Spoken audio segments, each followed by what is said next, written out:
સુરતમાં ખટોદરા પોલીસે લોકરચોર આરોપીઓની ધરપકડ કરી. ખટોદરામાં કાપડના કારખાનામાંથી ડિલિવરી મેન સહિત 2 આરોપીઓએ 18 લાખથી વધુની કિંમતના કાપડની ચોરી કરી હતી. સુપરવાઇઝરે રંગે હાથ ઝડપી પાડતા મામલો પોલીસમાં પહોંચ્યો હતો. ખટોદરા પોલીસે 2 આરોપીઓની ધરપકડ કરી. આરોપી પ્રકાશ પ્રસાદ ગુપ્તા છેલ્લા 6 વર્ષથી ડિલિવરીનું કામ કરતો હતો.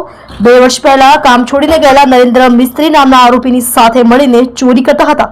પોલીસે બંને આરોપીઓને 9 લાખથી વધુના મુદ્દામાલ સાથે પકડી પાડી કાર્યવાહી હાથ ધરી.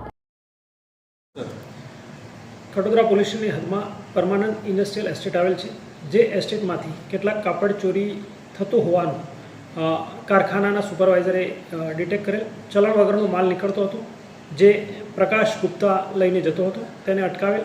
ત્યારબાદ ખબર પડેલ કે આ માલ ચોરી થઈ જાય છે, જેથી તેણે એના માલિકને જાણ કરેલ.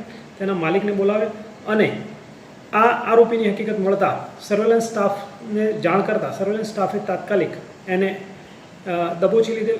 ત્યારબાદ ઘનિષ્ઠ પૂછપરછ કરતાં સામે આવેલ કે તે 2-2.5 વર્ષથી આ રીતે નાનો છૂટક ચોરી કરતો હોવાનું કબૂલેલ છે.